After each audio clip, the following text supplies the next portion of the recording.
Our talk today is being delivered by an award-winning author and speaker. He's considered to be the world's leading expert on the topic of passionate leadership. That's amazing. I love that word, passionate. To an extent, he was nicknamed globally as the Passionpreneur. You know what it is.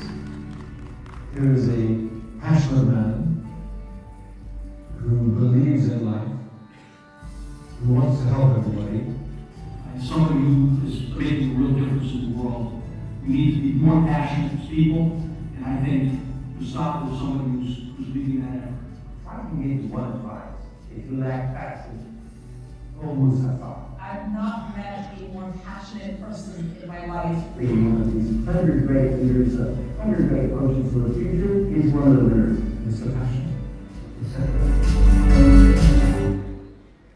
Wow, round of applause, guys. Come on, let's get that into Guess what? He's here with us today to give us all an extra dose of passion. Would you like that? He's not going to give it to you like that. Would you like that? He's definitely going to give it to you. Then join me and put your hands together for Moustafa Hamwi!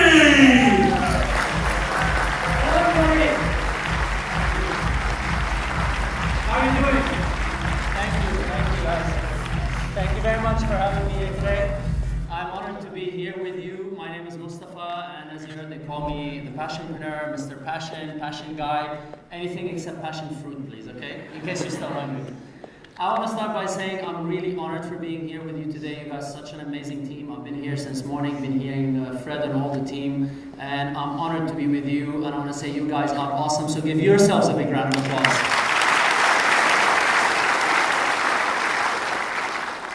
Now I have a little trick every time I get on stage. I say 3, 2, 1, you say? No, passion, in case you didn't get it. Okay, let's try that. Are you ready? 3, 2, 1? Good, I like you guys. I'll give you 7.5 if I'm generous out of 10. Let's see if by the end of this talk it's going to be 12 out of 10, especially the gentleman who said you're giving your 100%. I want to see that by the end of this presentation. All right, so why am I doing all of this? You know, getting up on stage, dancing, music, 3, 2, 1, passion, because I'm setting you up for success. Who wants to succeed here? Well, if you want to succeed, you have to understand something. The power plant does not have energy, it generates energy. Makes sense? The power plant does not have energy, it generates energy. So the energy and the passion are going to have to come from you. My role as an instigator, as a fire starter, but you guys are going to keep the fire going. So if you are serious about it, I want to know, are you interested or committed? Who's interested in being successful? Interested is what you do when you go to the movies. Committed is what you do when you really want to succeed in life. So if you are committed to your success, I want to hear you all say, I'm committed to make it self-development, not shelf-development. Say it to me. Say, I'm committed to make it self-development, not shelf-development. Do you know why? I do this for a living and I travel the world. I literally just landed off a plane yesterday to come and speak to you guys, and then I fly somewhere else.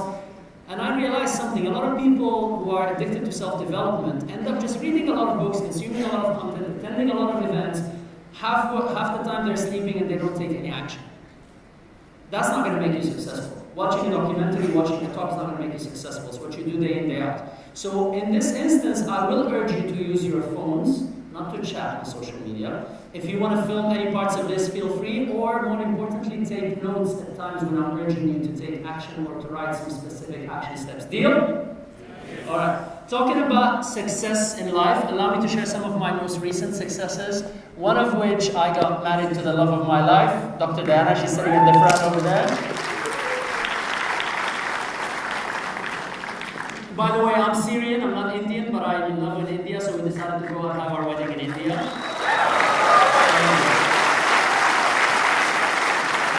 And let me tell you, my favorite entry was always me coming on stage, but I have to say, when you're coming on an elephant in front of everybody else, that's a different story, guys. So I'm sorry I couldn't do the elephant on stage yet. I'm trying to think about a way to do it. Now, on the business front, I have authored and co-authored a few books in the past couple of years, one of them with Brian Tracy. Anybody knows Brian Tracy? Yeah, is my co-author, and then that book went on to win the National Academy of Best-Selling Authors. I'm the only Arab to win this award yet. And I also launched the fruit of years of research and study in the area of passion. I've interviewed over 180 of the world's experts, authors, speakers, Olympians, Nobel Prize nominees, Nobel Prize winners, and distilled all the knowledge from that into a program called the Passion Journey. It's an online program that took about 5-6 years of development plus hours and hours. And I'm happy to offer some of you free seats on the program. It's selling for like $200 online. Who would like to win those seats? Beautiful. Now, I'm not sure if I have enough for everybody. That's a lot of you. I still need to pay the bills, but I'm happy to give out some. And the people who will win it is whoever is going to be very engaged with me when I'm asking questions. I hope that's enticing enough for you. Because it means you're passionate enough that you really want it, not just because it's a freebie. Make sense? You still got to earn it somehow. So today what we're going to talk about, I'm going to give you the story of a one-way ticket out of Dubai, my story of how I ended up doing what I'm doing. Then I'm going to explain to you what passion really means after all these years of research. And then we're going to be talking about how to develop a successful mindset. You see, the first part is going to give you the what you need to do. But you need the how. Yeah? I'm going to give you the tools that are going to help you be passionate and engaged. And then we're going to be talking about now taking it up to the next level, driving it up the roof, giving you so much passion that you're never going to ever come back to what you were before. Is that a good deal? And if we still have some time at the end, hopefully I won't take too long, but if we still have some time at the end, we can do some Q&As. Deal? Now, I used to start talking about passion and everything I'm doing until I realized people are more interested in actually why am I doing what I'm doing. So I'm having the same assumption here. Would you guys like to know my personal story of why I'm doing what I'm doing and how I ended up doing what I'm doing? Yes? Great, thank you. So my story is called Cavalli to Manali. And the story started by me asking myself a question. Do you know what makes you tick?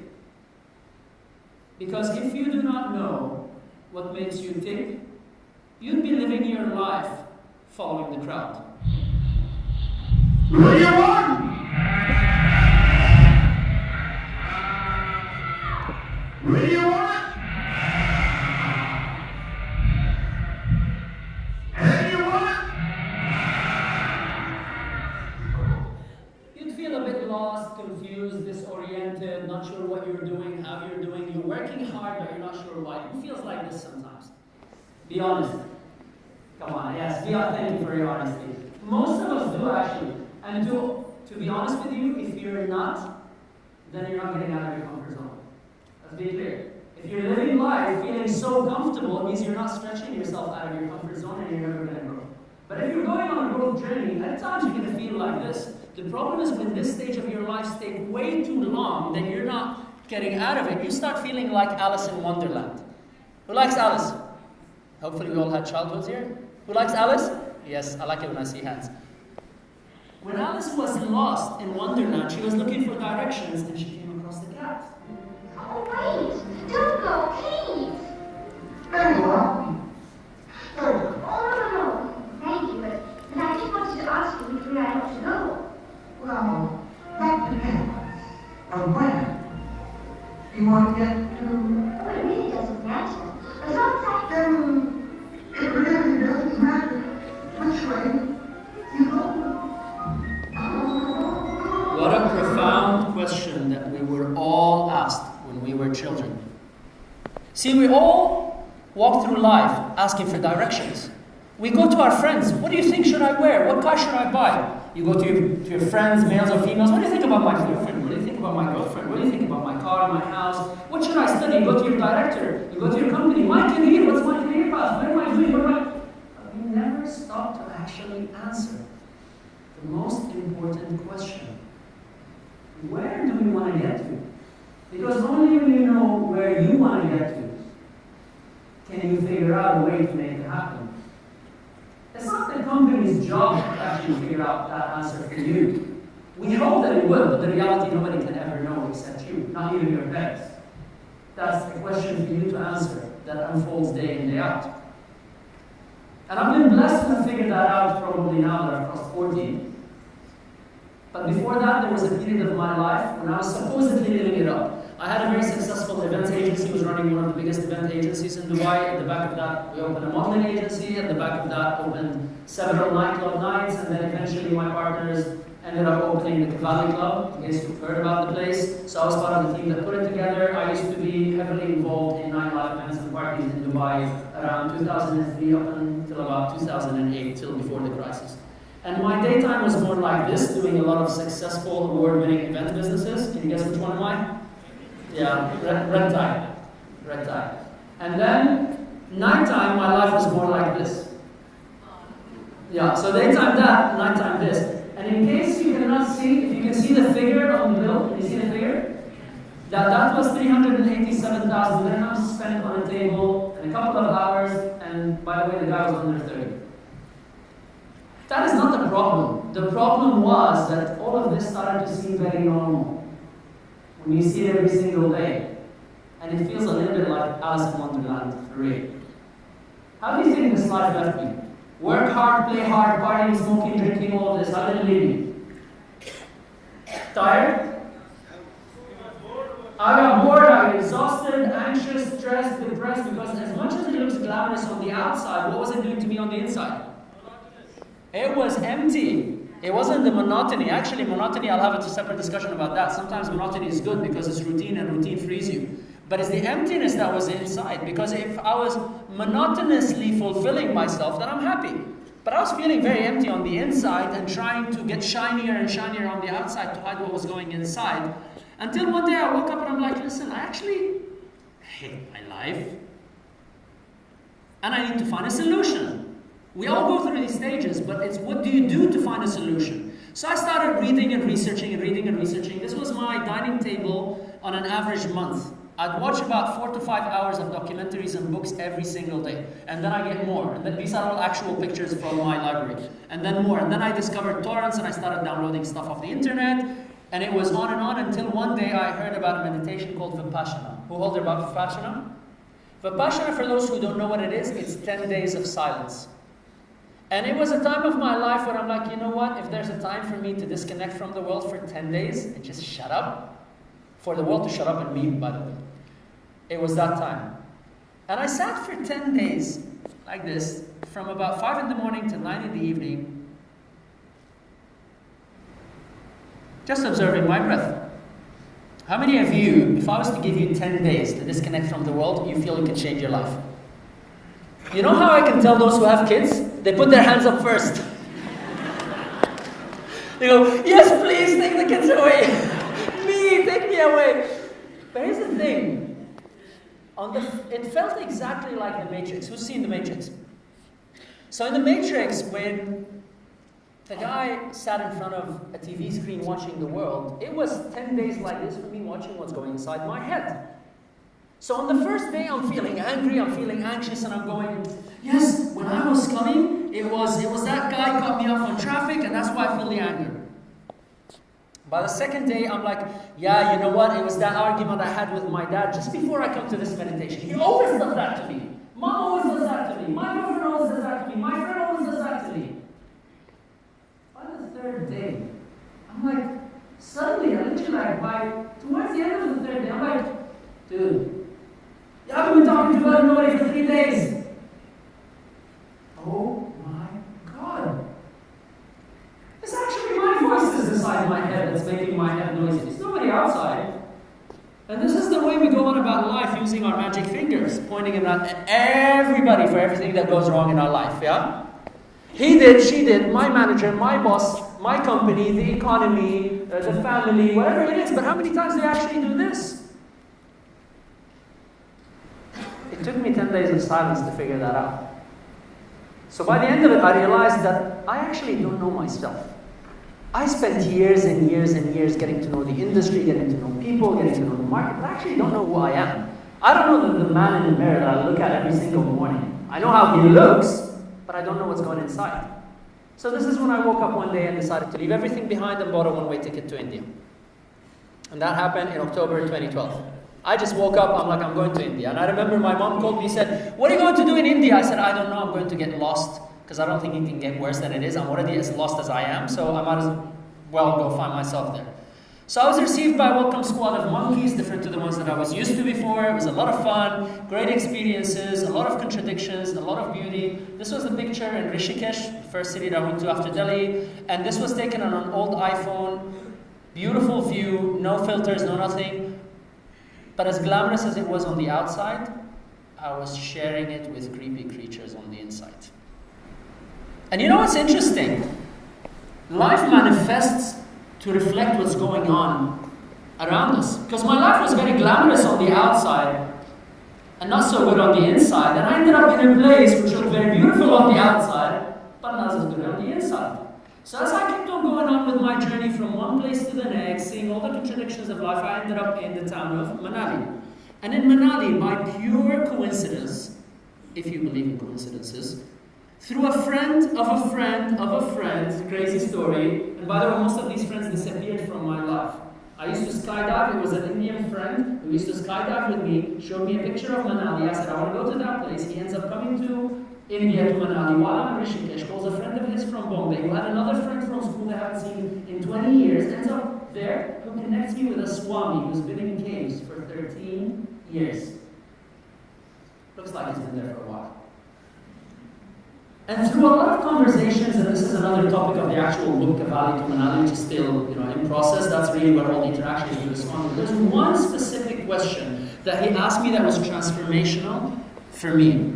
I'd go to him asking about life and what should I do and my direction and what can I do. And he used to look at me like this, play with his beard, he goes, do you know what you are thirsty for? Because if you do not know what you are thirsty for, you cannot quench your thirst.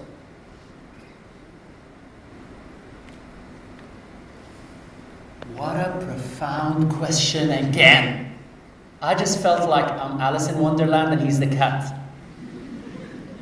The question has always been there, but we don't want to stop to answer for a moment, what am I actually thirsty for? So I realized that at least now I know the question. That's half of the problem solved. Do you agree?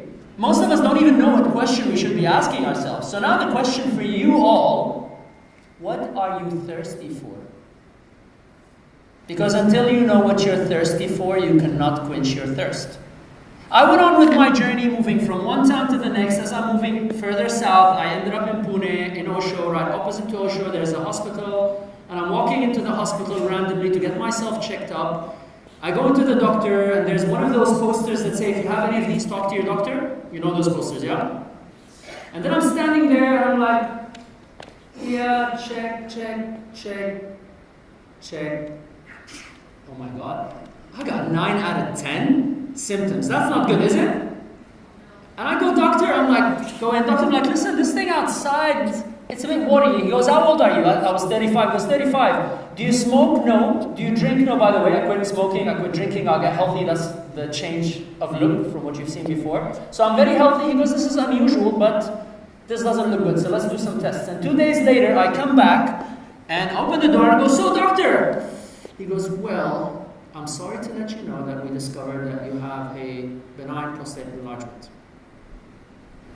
And just to give you the numbers, if you can read it from there, so basically a healthy prostate should be about 20 to 25 cc, mine was about 45 cc. So that's almost double the size, and it's not a good sign for you to be at that age. You probably end up with this stuff once you cross 60 or 70, as people are dying, but for a man this is really bad. And I'm like, so what can I do now? He goes, don't worry, take this prescription. I'm like, listen, I don't like medications, and I haven't taken Panadol pills since 2008. Can you help me just understand what the medicine do? He goes, yeah, this is normal, in your prostate there are growth enzymes, these enzymes are out of control, and that's why the organ is getting bigger. It's still not cancerous, you don't have to worry, but if you don't treat it, it will become a cancer over a while. I'm like, can I ask you a question? Those growth enzymes, do they only exist in the prostate? He goes, no, of course they exist in all cells in the body. I'm like, so how does the pill know that when I take the pill to only work on that organ? He goes, interesting question. Well, it actually works all over your body. I'm like, aha, here we go. I'm going to take a medicine to fix something, which can end up doing something else, and then I come back to you for another medication, which ends up doing something else, and here we go, no, I'm not going to do that.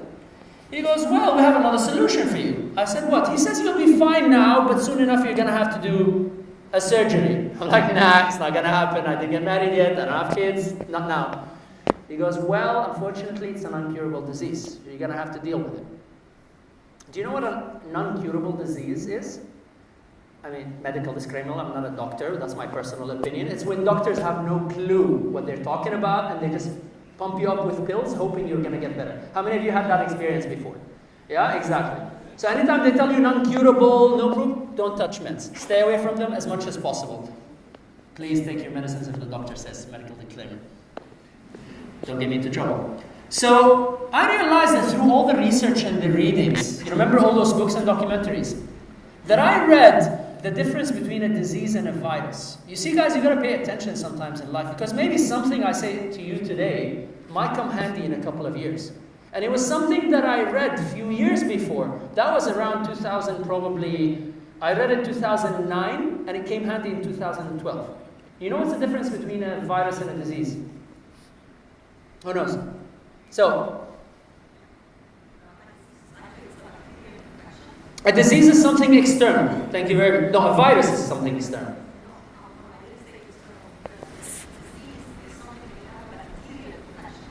The disease? Allow me to just make a small correction to that. So here's the thing. A virus, I'm going to start with linguistics. A virus is something external to your body. Because when you catch a flu, the language says catch a flu, correct? So when you catch a flu, you catch a virus that's going around, it goes into your system and it starts attacking you. But have you ever heard anybody who caught cancer?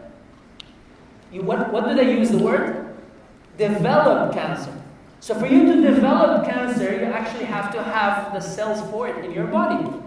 So what cancer is a disease, not a virus. AIDS is a virus. It's something external that comes into your body, but a cancer is a disease. And a disease linguistically is 2 syllables. What are they? Disease. And if you actually break them up, they become dis-ease. So my theory was, if the reason for the disease is that I'm at dis-ease with myself, if I get back at ease with myself, will my disease go? Sounds like a good theory, better than popping pill anyway. There's no side effects. And so I went into silence and solitude again, and as you can tell, I have a fetish for elephants. I don't sound, I just love elephants. So I ended up doing silence and meditation and laughter yoga and crying. I did laughter for a week. I did crying for a week. I did silence for 10 days. I did water fast. I lived on water only for 10 days. I did everything under the sun. And in about a month or so, I fully healed. And I went back to normal. Now that was medical achievement, because when I went back to the doctor, he actually kicked me out of the clinic. He says, no, maybe it was something else. Show me. He did more tests. He goes, now I know the problem. We have to do another operation on something else. Forget about it, man. But you know, I'm not here to talk to you about medical healing. Neither am I here to talk to you about healthy diets and working out and doing yoga and meditation. All of this is important, by the way. But there was something more important for me. Because I asked myself, if this was a cancer, and I was going to die, did my life really matter? If this was the last day of my life, did my life really matter? And I reflected on 3 specific questions that I asked myself. Did I live fully, doing the best I can with everything that I was given? Did I live a life that was truly meaningful to me, and did I leave any positive impact on the planet? And I urge all of you to ask yourself the same questions. Did I live fully, doing the best I can with everything I have? Did I live a life that was truly meaningful to me? And did I leave any positive impact on this planet? Because I promise you, when it's your time, and that moment seemed for me like it was my time, probably those are the only questions that you're going to be asking yourself. Not how much money I've made, not how much partying I've had, not who did I know. These are really the key questions you're going to be asking yourself. And what do you think my answer was at that time? No. Do you know how painful it is to think that you're rocking it, you're the king of the world, you have everything, and to realize that your life did not really matter? And since then I realized that time is more important than money. Interesting thing to say to a bank, no? Time is more important than money, because you can always have more money, but you can always never have more time. If anything, you have less time by the minute. And this is why when I came back from India, I decided to be speaking to people about passion, because I realized what I'm thirsty for is to share what my experience with the world. And it was a similar event like this. I had about 350 people. And a few months later, a random person walks up to me and says, "Hey, you're that speaker guy. You did your talk about India." I said, "Yeah." He goes, "You changed my life." Because of the exact same talk that I just told you guys, somebody's life changed. And when he said that to me, I'm like, that's what I want to do. That's what I'm thirsty for. And I started sharing about passion, but that's not enough to know what passion is. Is that enough for me to teach you what passion is? I mean, I can talk about an experience which hopefully woke up something inside of you, but then people started asking me, say, you've been called a passion guy. Tell me more. What can I do to discover my passion? I'm like, oh, I actually have to research a little bit more. And I went on asking myself, what does passion really mean? So, what does passion mean to you? Anybody? Participation, yes sir? Doing what you love. Thank you. Give him a big round of applause. You were a passion journey just to take the initiative. See, that was easy. No competition. So hopefully it'll get harder. So come to me at the end, please, yeah? Alright, he just won a passion journey. How did I guess he's going to be the one? There's always somebody who's willing to take initiative. Well, here's the thing. This is what the dictionary defines passion as: any compelling or powerful feeling. So that is simply doing what you love. You all agree? I pick up the phone, I call Rack Bank, I'm like, "Hey guys, I want to come talk to your team about doing what they love." Sharon looks at the phone and goes, "No, we're not going to pay you. Everybody wants to do what they love." I'm like, "Oh, she's got a point actually. We need to research a little bit more." So I interview Brian Tracy. This is how I met Brian Tracy. And he says, "You're never going to be passionate about something unless you are good at it." I'm like, that's true. Or getting good at it. Because if I get on stage and I'm passionate about singing and I sound like a goat, you're going to boo me off stage. And if I don't get better, I'm going to keep getting booed off stage, but I'm not getting better. I'm not going to be passionate, correct? So the definition of passion became doing what you love and what you're good at. Is that a better definition? Now I call Sharon again. I say, "Sharon, now I want to talk to the team about doing what they love and they have to get really good at it." She says, "Yeah, we like that a little bit more." Then I go and I interview a gentleman in the name of Fons Trompenaars. He's the world's top authority on corporate culture. The guy is such a genius, I think KPMG bought him and his company out to be part of their KPMG culture consulting. And he said to me, "Be careful, for the wrong kind of passion can hurt the world." I'm like, "What do you mean wrong kind of passion? There is no wrong kind of passion. I'm the passion guy and all passion is good." He goes, "Really? Think about Hitler." I was like, yeah, actually you have a point. He was really passionate, he was very good at it, and he loved it, but it was not very good for the world. And then I realized that the quality of your passion comes from the quality of your purpose.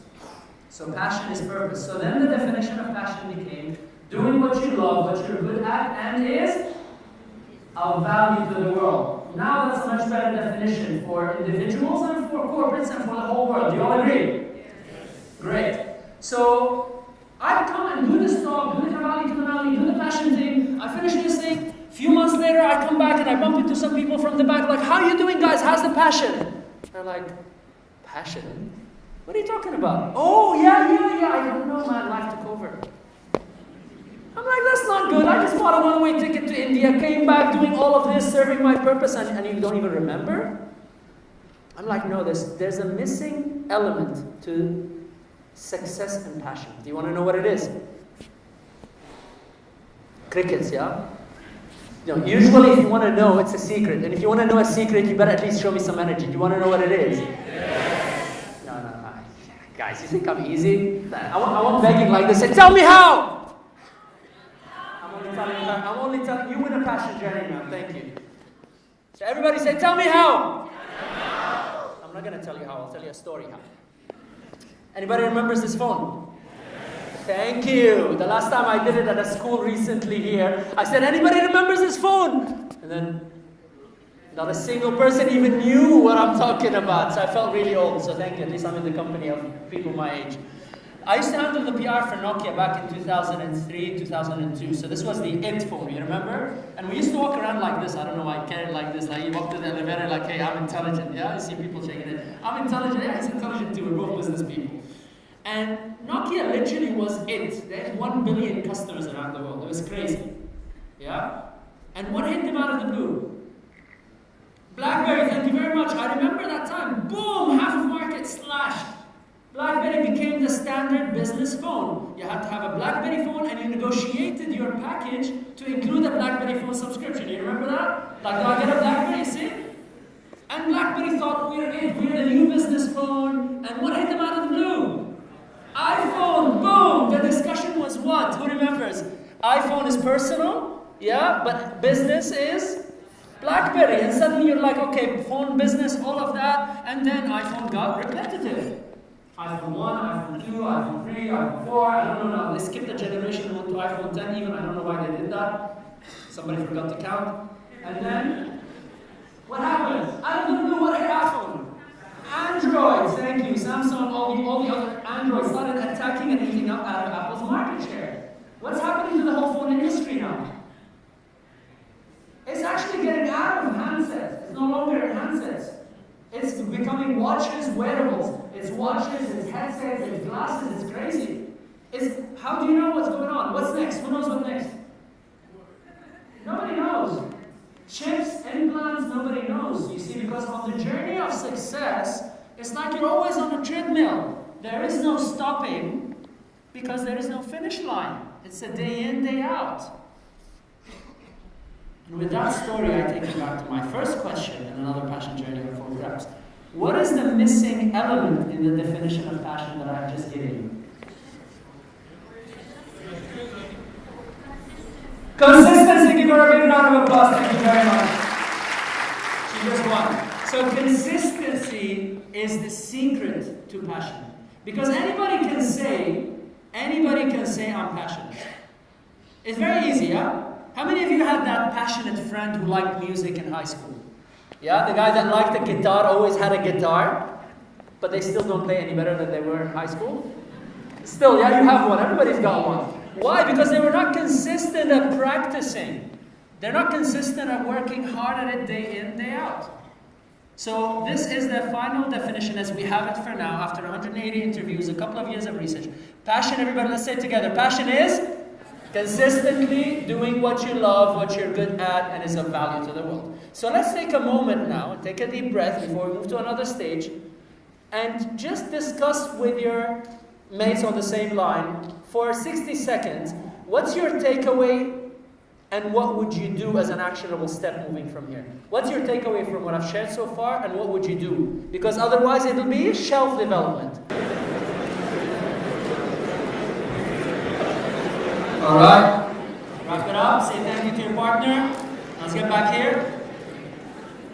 Alright guys, how many of you, hopefully guys just make sure whatever you say today, follow through on. That's all you gotta do. Life is won by inches and a step at a day. That's all you gotta do. If you deliver on one thing that you promise yourself today, your life will change, I guarantee you. So let's talk about Fortune 500 companies. I mean, would you aspire to make Rack Bank a Fortune 500 company, yeah? Yes. Well, let me tell you something. Fortune 500 companies used to have a lifespan of about 75 years. So that means that a company would peak and then disappear within a span of 75 years. Some companies overlasted that. You've got GE and maybe Johnson & Johnson who crossed 100 years. But on average, 75 years and they're gone. So probably grandchildren won't even know the company existed. What do you think the lifespan is today? 15. What do you think the lifespan is going to be in the next decade of a typical Fortune 500 company?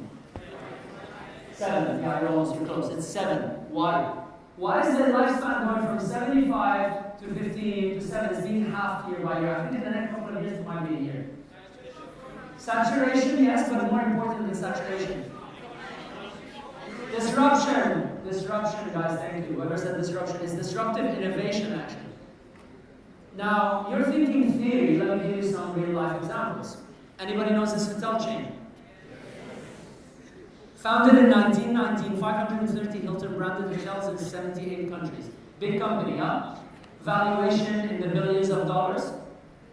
And then, Recently, a few years ago, in the past decade, a couple of guys living in San Francisco. Who's been to San Francisco? Beautiful city, very expensive, like crazy expensive, yeah? I mean, you're like seriously, meter by meter, you pay the amount of money you pay in Hilton just to be there. People love this beautiful city. But these guys could not pay rent. Long story short, they think about how can I add money to pay rent. They start inflating airbeds and serving breakfast, and thus Airbnb was born. Airbnb, founded in 2008, over 4 million listings. You remember Hilton? 540 Hilton hotels. 4 million listings, 191 countries, does not own a single room. Airbnb surpasses top 5 hotel brands combined. Just to give you the exact figures, since I'm talking to bankers, these are the actual numbers. Marriott is 33 billion, Airbnb is 31 billion, Hilton is 19, Intercon is 9, Wyndham is 8.9, and Hyatt Hotel is 7. Crazy, yeah? Why did that happen? Why would intelligent people who are good at what they do, who are as aspiring as you are to probably take their company to be global, suddenly get hit by a couple of guys who can't pay rent? Doesn't make sense, no? Why?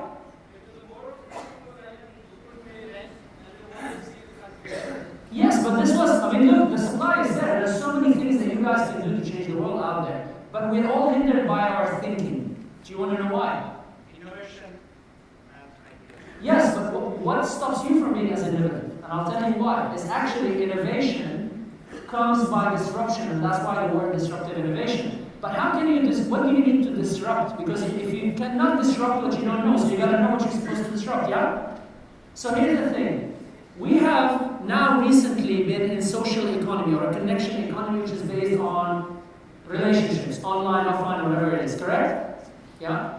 Before that, we were in the data or information era, which was the dot-com era. That was not very long ago, it's only about 20 years ago. So 10 years of social economy, 10 years before that was a dot-com economy. Before that, we were in an industrial area, which was the steam engine, yeah? How long have we been in the industrial era? Sorry? 300 years, about 270, 300. The steam engine, when was the steam engine invented? Somewhere between 170 to 300 years. What did we do before that? How long have we been on the planet? Thousands and a long time ago. Thousands, and that's not a history lesson, so it doesn't matter, but it's thousands of years. Let's put it this way. Thousands of years, what were we doing before we became industrialized and civilized? Just because we like to think we're very smart, huh? Actually, in our history, in thousands of years, we literally just like a few hundred years of steam engine, not even internet. This whole internet thing is just a few years. So in all this history, what were we? Farmers, thank you very much. We were agrarians. What did we do? We found a piece of land, yeah, and we farmed it. How do you farm it? You actually repeat that which led to the success of last year. So I farm a plant, and that plant comes up, and I farm again. You optimize, you find a better way to do it. So go get a bull and start farming. That's optimization. And protect it from the birds or people to steal it. Is that a good way of thinking about business, yeah? We are business farmers. Because what happens is we find a field of opportunity, we go farming it. Isn't that what we all do? Is that a good business strategy? Yeah? Well, sorry to tell you, but that's wrong. That's what is called the farmer's trap. Because you see, when you become repetitive, what happens? You become dull. iPhone 1, iPhone 2, iPhone 3, iPhone 4. What happens now? The room is opening up for somebody else. When you become complacent and non-competitive, yeah, you become another Android. And then suddenly what happens? Other Androids start copying you and doing a better job. And when you become too protective like BlackBerry did, what actually killed BlackBerry and allowed iPhone was an open platform, BlackBerry was a closed platform. BlackBerry only allowed BlackBerry to do BlackBerry, while iPhone just gave you a handset and let everybody develop it. So you see, when you repeat, optimize, and protect, it's actually a farmer thinking. And when you start thinking in that farming mentality, you actually are not going to succeed. Does that make sense? Good. Take a moment to discuss amongst yourself, where are you acting like a farmer rather than an actual innovator in your own business? And where do you need to disrupt? Take a moment. Please go ahead. So you see, if you want to change your performance, you have to change what? Your mindset. You have to change from that typical farmer mindset into an innovator mindset to be able to innovate. It just happened that the guys that could not pay rent did not have the luxury of not being innovative. We're all innovative, but our mindset, when it's in a comfort zone of just, I'm farming, I've put my seeds, it's gonna come back, you become too complacent. So now if you want to understand the impact of your mindset on your performance, you've all heard that, yeah? Your mindset impacts your performance. But has anybody explained to you how? I'm gonna explain to you a bit of science here. You see, your mindset impacts what? Your mindset impacts your attitude. And your attitude impacts your behavior. And your behavior impacts your actions. And your actions impacts your results. But here's the magic loop. When you get good results one year, what happens to you on the next year? Your performance becomes better. And when you get bad results on one year, what happens the next year? Your results become worse. And depending on the last set of results, your mindset changes again and you're stuck in that loop. Case in hand, who's been in Dubai 2008? All right, if you're in sales 2008, you know what I'm talking about. 2007, who achieved their targets? I mean, you actually had to do nothing but get out of bed and go to the office and your target was done for you by 2007. Let's be clear. It wasn't that we were all superstars, it was just a lot of money out in the market. How did you feel in January 2007 when you're working on your new targets? The boss calls you, hey, listen, we're increasing targets by 30%. What was your attitude?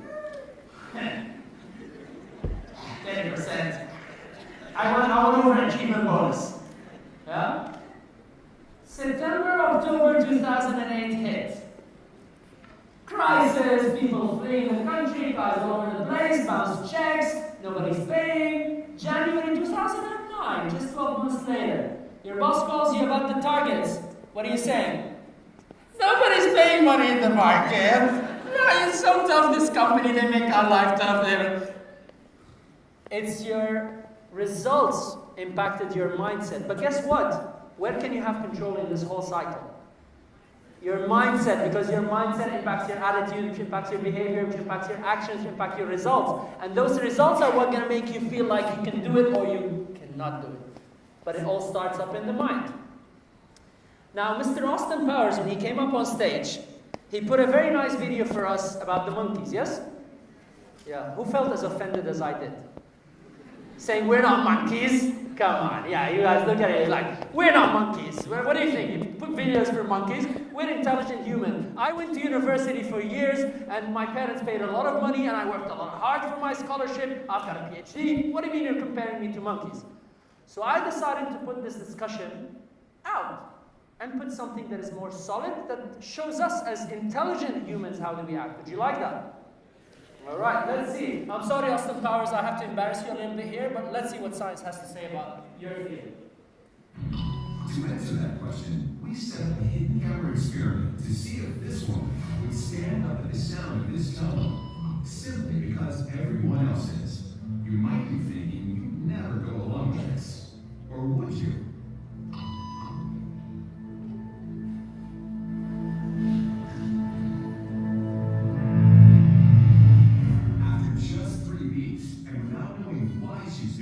This woman is now conforming perfectly to the group. But what happens if we take the group away? Can I do this?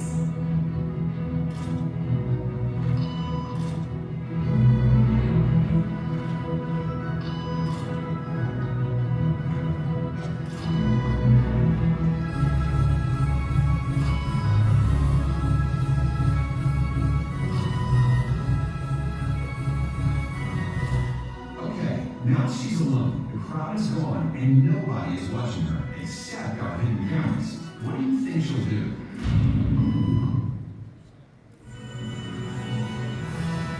She's now conforming to the rules of the group without them even being there. Now, watch what happens when we introduce another outsider who doesn't know the rules.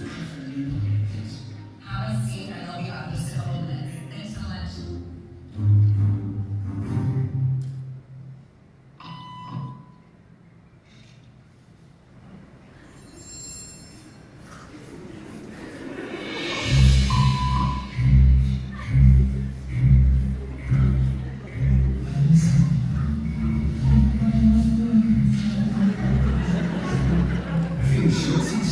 why, what to do?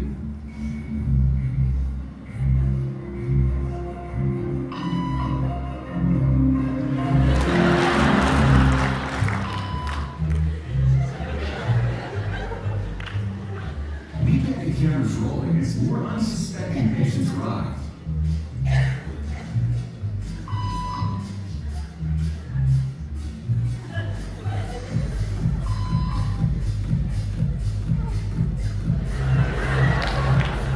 And slowly but surely,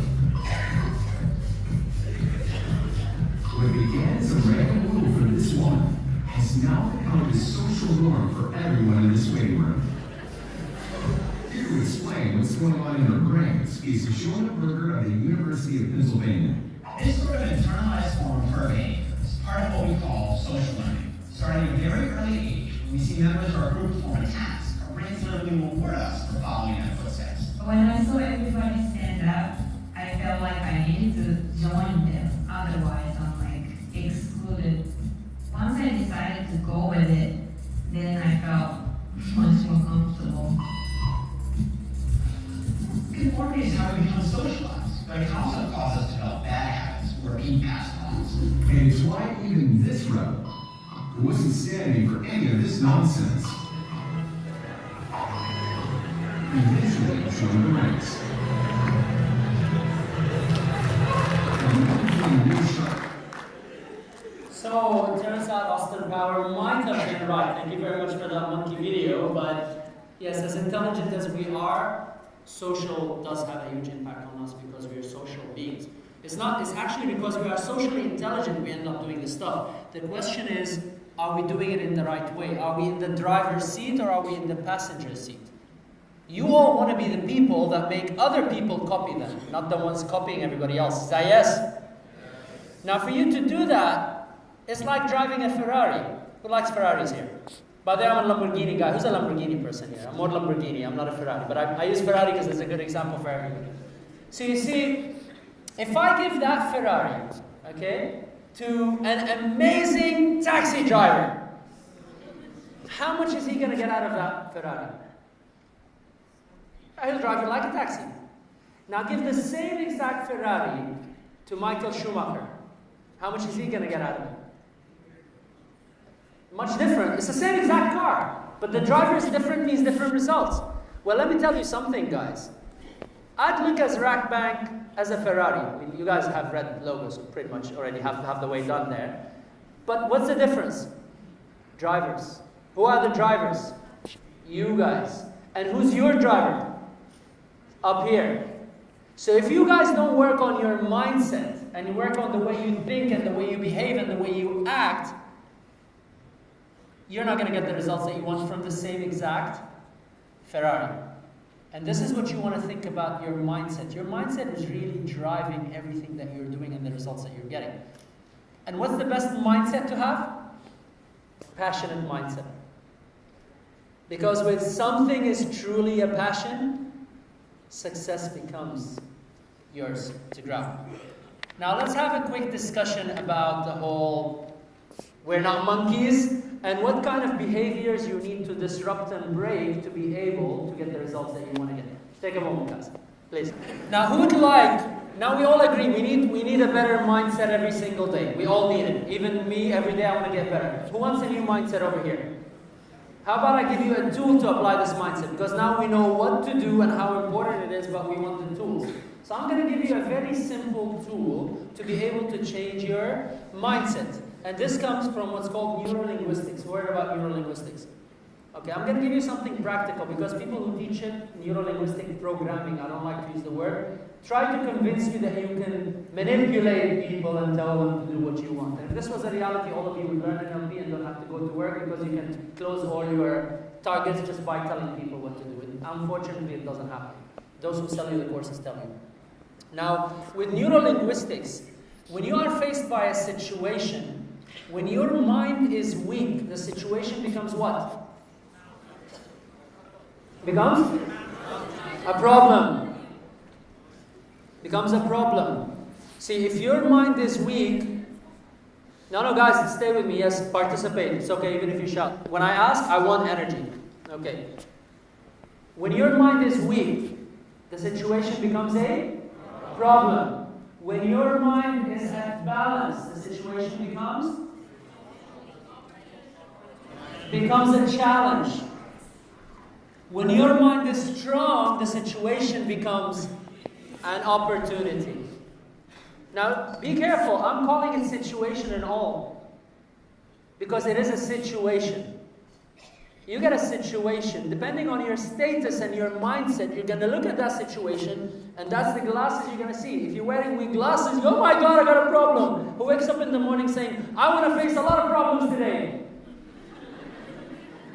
Hopefully not. I mean, those are usually the troublemakers who just come and get their frustration out of their colleagues. And if you're a bit like, usually men even like that more. Like, who likes a challenge? I went today to work and I beat all the challenges. I have a target. I have something to achieve. Something was challenging today and I beat it. But I'll tell you the ultimate is when you see it as an opportunity. And I'll explain to you energetically why. You see, when you have a problem, if the problem is here, and you're trying to run towards solving the problem, how much energy have you got? Like, dealing with a problem, and once you solve it, you want to be distant from it and stop. It's like a bomb, yeah? You get closer, you're like, solve the problem, I'm finished, I want to go home. When you're looking at the situation as a challenge, what happens? It's like a runner. Have you seen a runner get to the finish line and go? No, why? What happens? They're running because they have a challenge and they put more. This is really when you put 110. It's not saying I'm working hard. Everybody works hard. Everybody's got 24 hours a day. But when you put an intensity in your energy that by the time you reach your finish line, you're like, whoa! It takes time for you to slow down. That's when you look at it as a challenge. But when you look at it as an opportunity, you go, poof, you fly out. And that's the difference. You see, it's a linguistic because your mind thinks in words and pictures. So you either have to visualize it as an opportunity or you have to name it as an opportunity. So the easiest thing for you is to start using the language. And I'll give you an example. This situation is a problem, challenge, or opportunity. You see, if they looked at it as a problem, they would have actually tried to fix it. But when they looked at it as an opportunity, they built an industry around it. And this is the mindset that you guys need to develop. Is that a useful tool? Yes or yes? Maybe it's my ear. I'm hearing more from this side. Yes or yes? Yes! Wow, okay. These guys are functional now. Sorry, I've been ignoring you. I promise I'll move more this side. Here you go, I'm here. Alright. I have a mantra in the morning that helps me keep my mindset at its peak.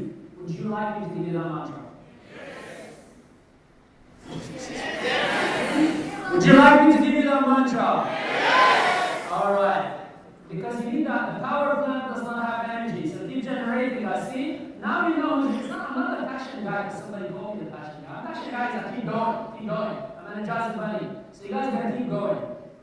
So my mantra every single morning is, I'm a master of my destiny, not a victim of my history.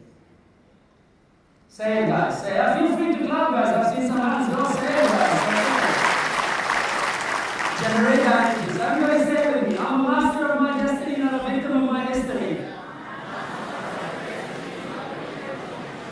How does that feel? Feels good, yeah? Say that to yourself every single morning as many times as you can, because that keeps your mindset thinking opportunity. There is no, I'm not a victim. If a situation happens, I can turn it around. Guys, I've had the worst situations happen to me, as great as the last 6 months have been to me. Right on the week of my wedding, when we're in India, running a wedding in another country which is not mine, where I don't speak the language, and I'm organizing my own wedding, by the way, because I used to be an event person, so I couldn't trust anybody to run my wedding except me. I had somebody help me, but it's my organization. A business that I was involved in that had a publisher, a subcontractor in another country, failed me after I've signed 15 contracts with people who were, we helped them write the books and we were subcontracting the publishing. Yeah?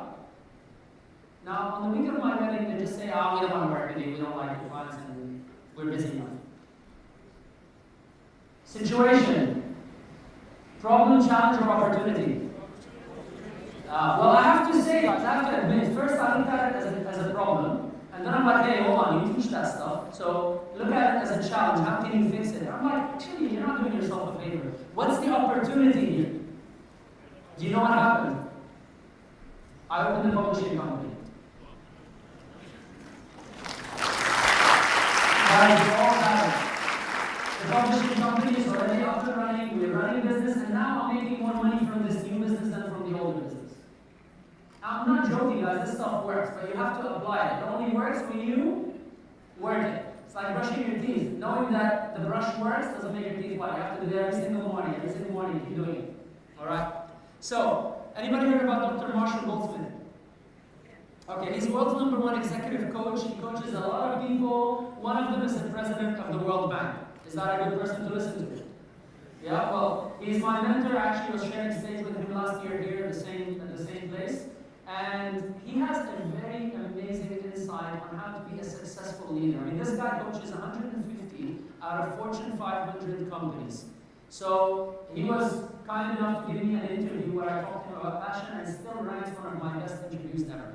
The interview is about 7 to 8 minutes long, but I have a few minutes that I think are worth sharing. Would you like to listen to it? Yes. All right. You don't need to film it because it's already on my website. If you want to see it, you can go search for it. So just be attentive to it, please. There's no business like show business.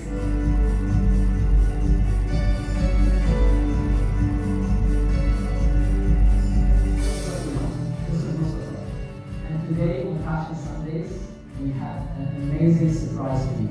Dr. Marshall Goldsmith is world's #1 executive coach. But that's not why he's here. He's here because he's very, very, very passionate. And the first question I'm actually going to ask him. So Dr. Marshall, tell us, how did you get all this passion? Well, you know, today you were there, and I gave a nice talk in front of, I think about 300 people or so today.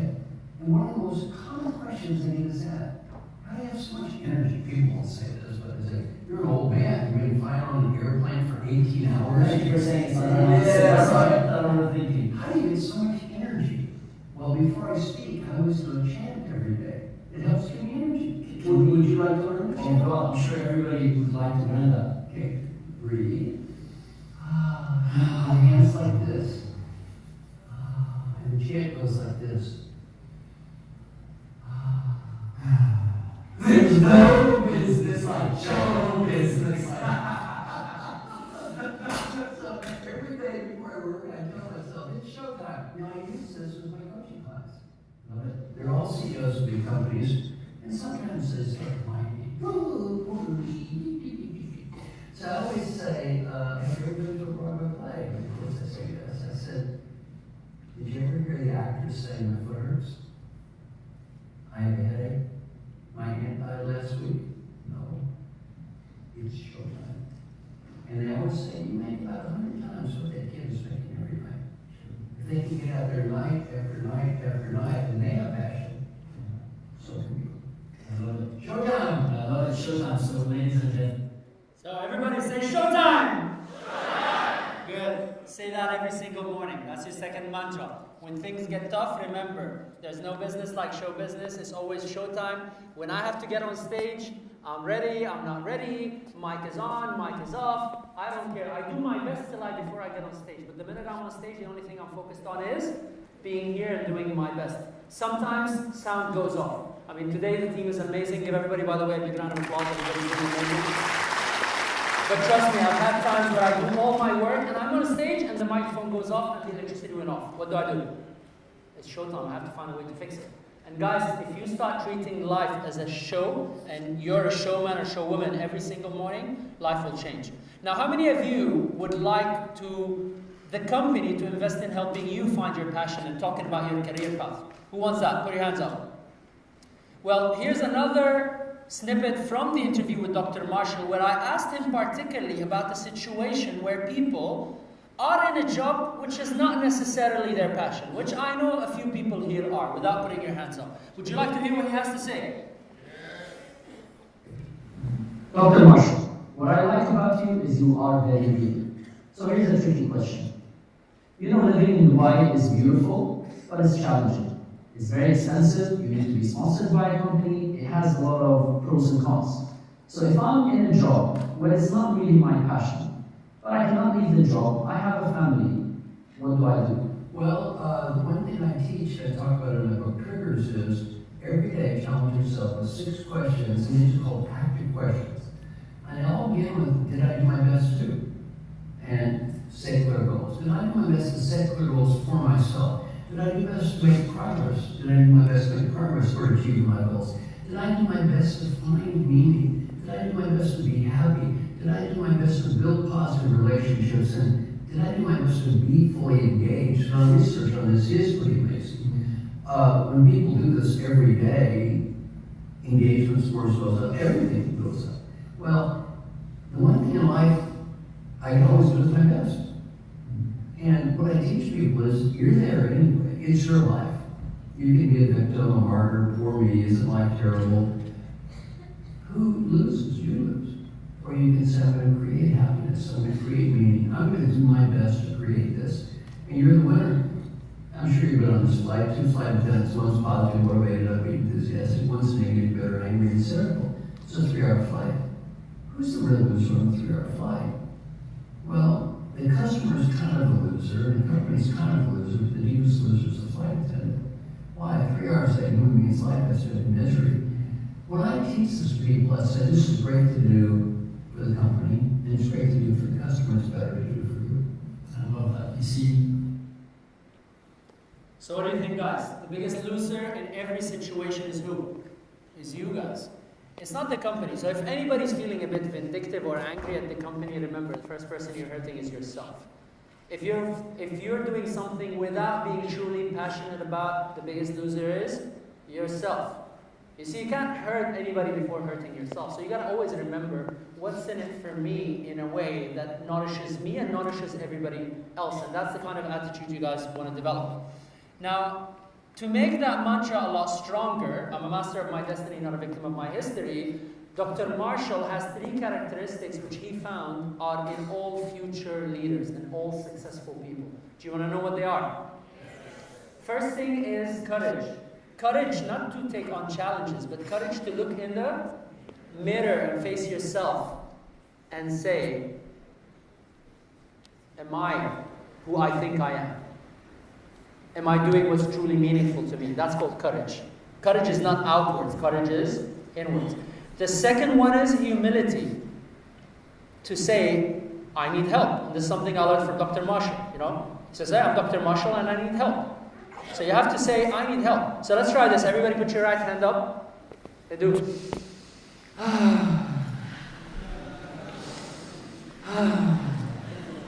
I'm Moustafa and I need help. Say your name. No, you're not Moustafa. I'm Moustafa. Don't steal my identity. Say your name. Say, I need help. Did anybody die? Anybody feels any less of a person? No. We all need help. Nobody knows it all. I need help with mentors. You need help. Everybody needs help. And if you don't admit that you need help, because you see, this is another talk about leadership, but leadership used to be a function of knowledge because the leader had to know everything. But in today's age, if knowledge is leadership, then Google is the leader of all of us. Because all the info you need is already on Google, correct? So really, leadership is no longer a function of knowledge, it's a function of wisdom. And to be wise, you have to ask the right questions. And to ask the right questions, you have to be willing to say, I don't know. Find me somebody who does. Yeah? And the third one is, can anybody guess what is the third one? Another passion journey up for grabs. Passion, obviously, but something that was related to passion. Discipline. Discipline. You see, the same thing. In passion, you needed consistency, and for success, you need discipline. So now the mantra becomes, I'm a master of my destiny, not a victim of my history. I have courage, humility, and discipline. I get goosebumps every time I say this, although I say it almost weekly. Okay, let's try this together. I'm a master of my destiny, not a victim of my history. I have courage, humility, and discipline. How do you feel? Feels a lot better, no?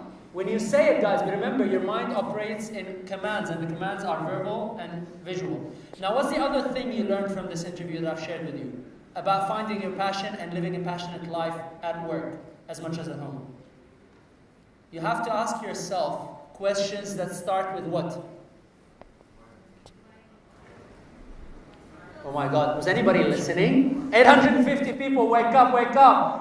The questions that Dr. Marshall said you have to ask yourself, all of them start with, did I do my best? Not did the company do its best, not did Craig do his best, not did L&D or HR do their best. Did I do my best to have a passionate day at work? Did I do my best to set a clear goal for myself? Did I do my best to be engaged while I'm sitting in the session? Yeah, some people are getting so itchy, like in 2 hours they have to go get a smoke. Smoke rules their life. And I'm sorry, guys, I have no issue talking up about this. If you have no discipline to sit on a chair for a few hours, to take notes and act on things that make your life better, and your life is ruled by a habit, and then you cry about your success and about your career, I'm not sure that you have the right to cry about that. Because if you don't work hard for the things you love, you have no right to cry about them not coming into your life. That was a choice of yours.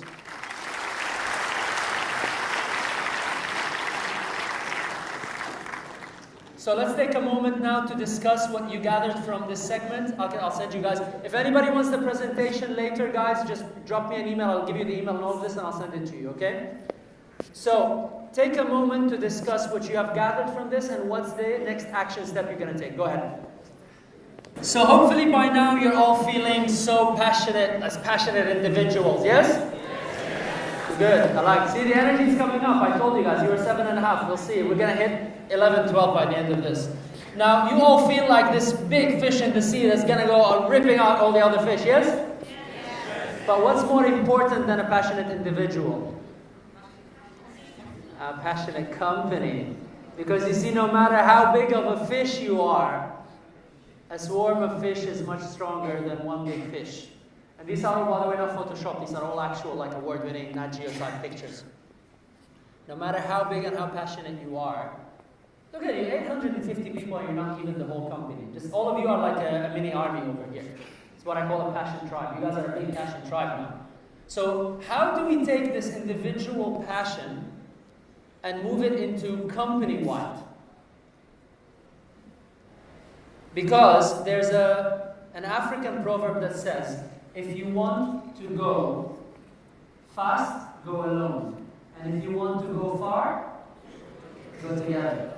So you guys here, I know, by the way, you're talking to a high achiever, AA type, want to do it by myself guy, but life teaches you after a while that there's only so much you can do by yourself, and you do need people eventually, so you're going to have to find a way to work and collaborate with others no matter what you do.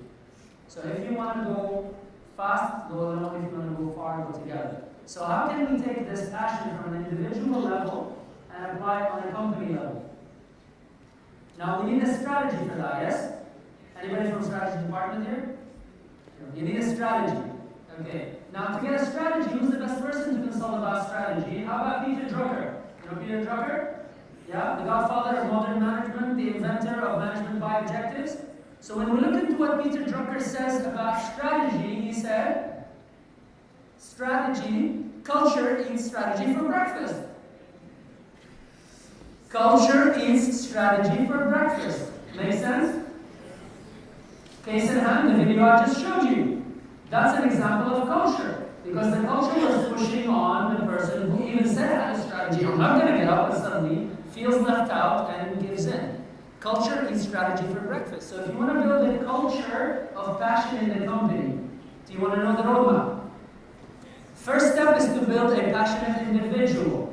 And hopefully you just sparked that fire in you today. Yes or yes? Yes! Good. What you do after that is you need to build a passion tribe. A passion tribe is a group of people who are all passionate. Because it's very hard to go from 1 to 800 to 5,000 in one go.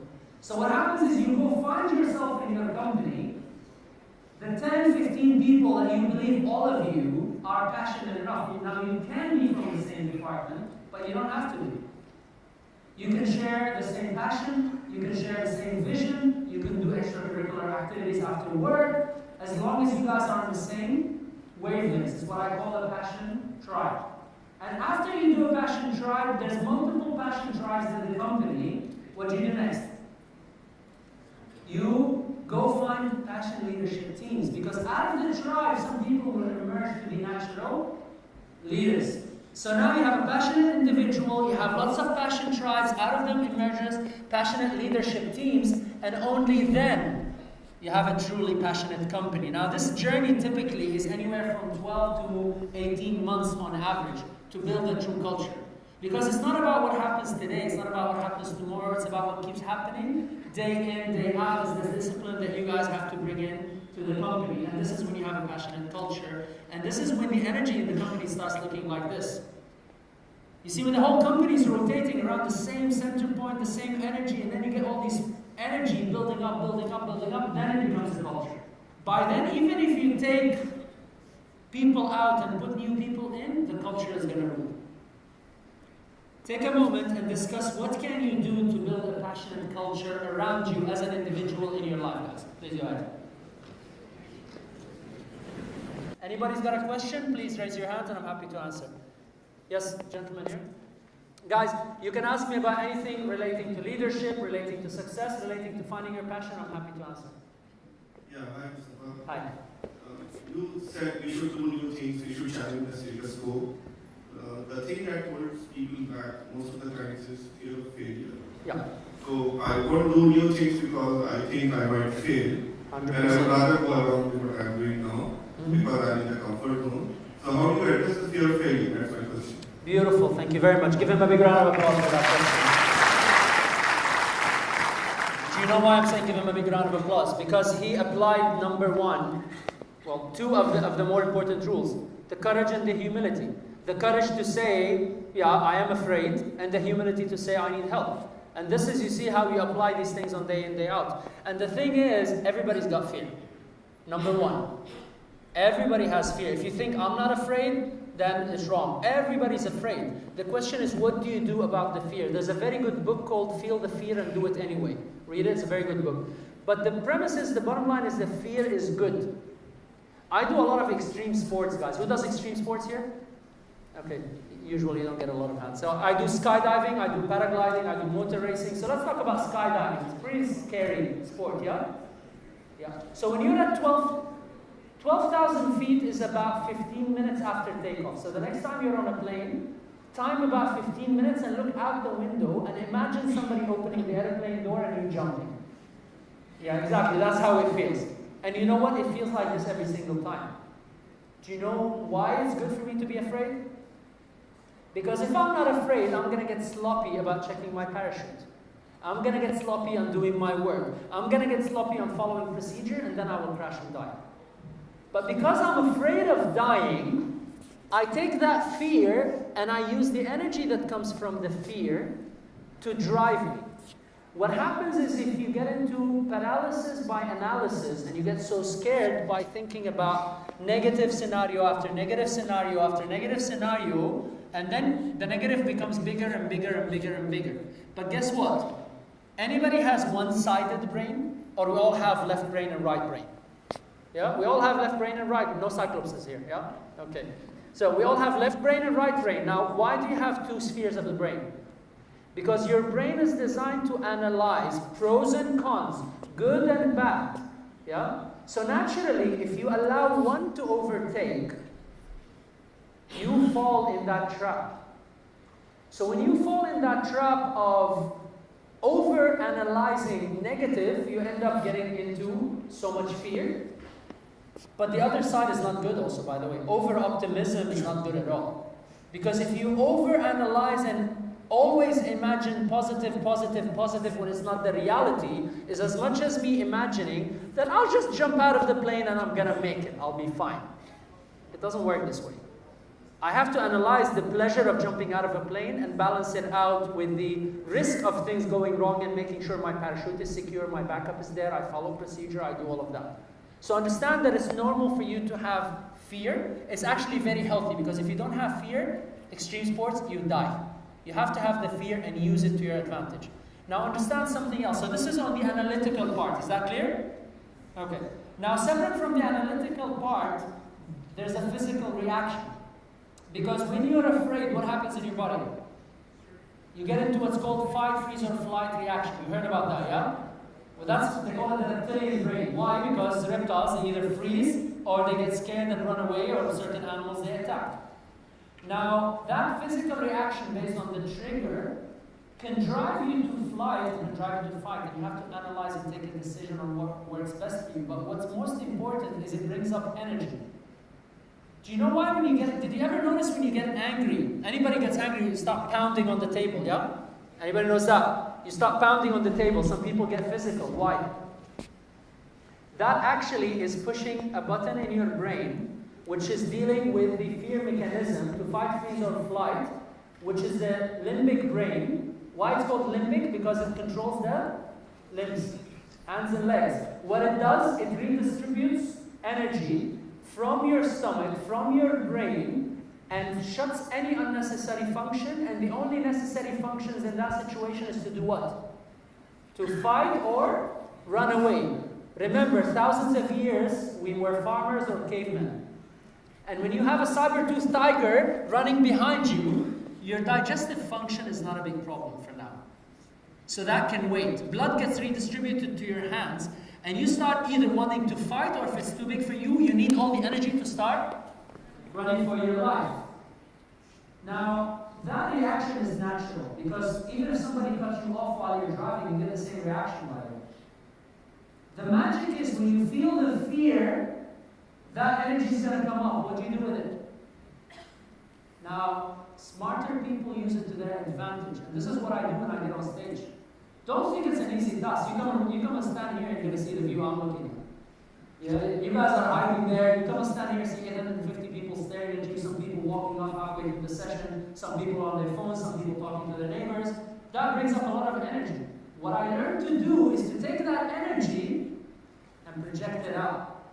And that gives me the energy. And that's why I can stay at this, and I can stay at it, and I can stay at it. I've been over an hour now. Exactly, my counter says 122 minutes I've been on stage. 122 minutes, I'm still as energetic as when I started, yeah? And I can go on for hours and hours and hours. Where am I getting the energy from? I'm generating the energy from inside. So actually, fear is a good thing if you don't get stuck in it, because it's a trigger. The trigger gives you energy. So we went from analytical into physical. Now the physical gives you energy. When you take that energy and you feel the power that comes up when you're afraid, and you take control of it, you'll feel twice as powerful, and that will propel you forward, which means your mindset gets stronger, and now in that positive feedback loop. Is that a good solution? Is that a good solution? Good. But you're not very convinced yet, as I see. Good. Let me give you a more powerful solution. Don't worry, you came to the right doctor. Okay. So here's the thing. One time I was on stage, actually, in that event that you saw Dr. Marshall Goldsmith standing there, and a gentleman sitting there, he goes, you have 60, literally it was a panel, I'm sitting there, and he goes, you have 60 seconds to convince me to pursue my passion, because I actually have to leave this event and I really want to just get one simple, strong answer. Do you know what my answer was? Okay. So, anybody here can guarantee living another month? Another week? I'll pay you a lot of money. Another day? Another hour? Can you guarantee yourself till the end of the session? What are you waiting for? You're going to die anyway. You might as well die pursuing your passion. Is that a good answer for you now? Good. Thank you very much, Alvaro. It's a very important thing. My incident of facing the fear of, oh my God, I'm going to die, made me actually say, you know what, what's the worst that can happen? I'm going to die anyway. You can die rich, you can die broke, you can die happy, you can die sad. Bottom line, you're going to die. So just face the reality and pursue your passion, guys. Other questions? Gentlemen in the back. This side, any questions? So we can get a clue, no? No questions here? This side? Just so I'm not missing anybody? Okay. My name is Anmol and I'm from Employ Bank, basically. I don't have a question, but I just wanted to cover that up. So basically you're saying that you might as well die. But it's not about you. Sometimes when you have a family, I don't have a family, I'm a bachelor. But people who have family and have children, it's not about him that he's going to die, but it's about the child. When he's hungry, who's going to pay for the things that he's to take care of? It's the education, and it's the society. How's he going to be, grown up in the society? So that is the fear that I was talking to two gentlemen yesterday where I live. They're 40 years. 43, 44. They've been here for 16 years. They've seen the crisis, the housing bubble, which is what actually crashed over market in the world. So I did speak to him about it, and I did realize that it's not just him. He would go back, he would live, he can earn. I mean, in India it's also expensive. I'm sure you've actually been there. I'm from Delhi, though I've seen other things as well. But people are scared about their family. That's what actually kills them inside when they think about taking a journey towards their passion. What is your say about that? Thank you very much. Give him a big round of applause. So here's the thing. First, we really need to ask ourselves, and I can't talk about the person because he's not in the room. So do you allow me to use you as an example? Are you married? You got a family? Okay, that's tough. You see, that's the thing. My advice, the discussion you're having is triggered by fear to start with yourself. You see, the fact that you're discussing something where you're not living it in the first place, you got no clue what it means to have a family. I got no clue because I just got married. I got married in March. So I'm fairly single, you know, we're married, we love each other, but no kids. So our responsibilities is in our control. This is a discussion I can only have with somebody who has kids because their situation is their situation. So number one, this is already a sign that you're trying to pursue your passion, but then you're afraid of what could be. And that is the negative what if. And equally, with every negative what if, there's what? There's a positive what if, and if you ask yourself that question, that's naturally going to change things for you. Now for the family man, the typical family man, what you want to ask that person, what is it that they're actually missing out on? Because we all have an illusion of a better thing on the other side, a better job, a better career, a better idea. But guess what? Grass is always greener on the other side. You know, that person is crying about not playing guitar. Guess what? It's never too late. It's never too late. That person can go pursue their passion today. Now, if they're 60, are they going to be the world's best swimmer under 30? I'm sorry, it's physically impossible for now until somebody knows how to reverse stage. So they have missed that boat, but they haven't missed the boat of swimming. I had a woman attend one of my passion journey courses about 5 years ago. She was 55 years old. When she finished the passion journey workshop, she was in tears. Do you know why? She realized that all her life, her passion was music. Now she feels she missed the boat of becoming a full-time singer. But what she did after that, she started teaching school kids singing after hours. Get my point? You see, if you have an image in your head that you've been holding on for 20 years, guess what? It's no longer your size view. It's too old. Go find a new thing to wear. Go pursue your passion and what's realistic today. So my advice to that person would be that, but I can't have more of a discussion. The other thing is, that person's passion, I guarantee you, if I was to do the passion journey for them, you know what their passion would be? Take a guess. Their family. You see, people have this conception of passion being painting, traveling the world, doing this amazing stuff. This is all ego. True passion is what? Consistently doing what you love, what you're good at, and is of value to the world. So if that person has been consistently sacrificing everything else to build a family, guess what's his passion? Family.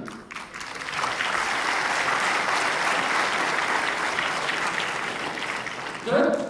More important, my advice, focus on your own passion, because that's a sign, and I'm not saying it as a criticism, that's a sign that you're having fear, because when you're afraid, you want security in the surroundings. So rather than go talk to married people, go talk to people like you. Go talk to people that are single, go talk to people that are your age. Go talk to people that are in the same journey of discovering their passion. This is what I call a passion tribe. Another question. One more question, gentlemen there. We'll take one more question from this side after and we're done. So anybody on this side? One more, okay, the lady jumping up and down here. Front. Microphone. Get the lady here, please. Yeah. Hello, my name is Mohammed Zubair. I'm from Big Banking Sales Team. Sorry guys, can we have some silence please, because it's difficult for me to hear from here. The one point is very important for me. Actually, we work outside. We meet many customers in different mood.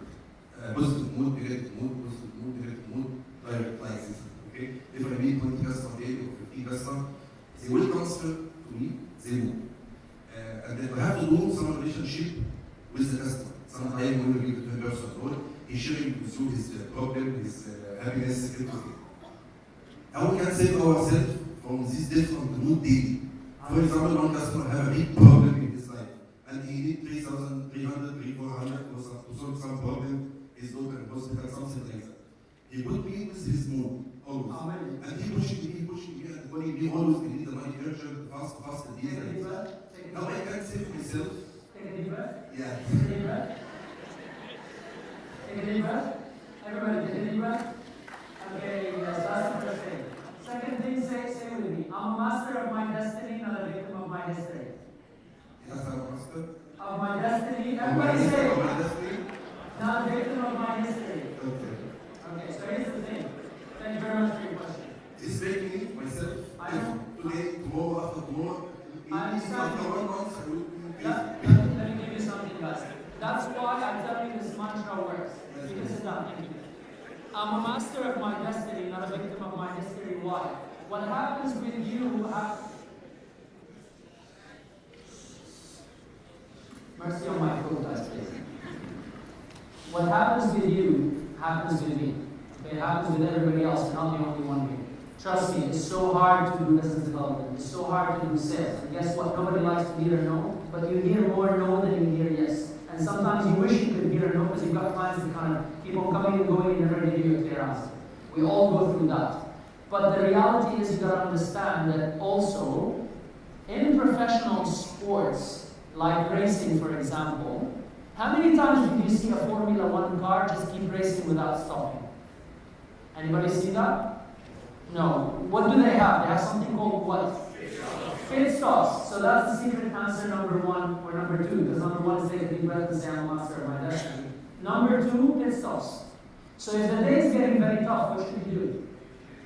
Pit stop. Just take a moment. That's why, by the way, smoking is so addictive. Because people for a moment stop life and then get into the cultural thing, but it's not a good pit stop. Find yourself a better pit stop to do. Okay? So find a pit stop that allows you to take a break and reflect a little bit and say, hold on, this guy, emotional, this, that, what's happening, fine.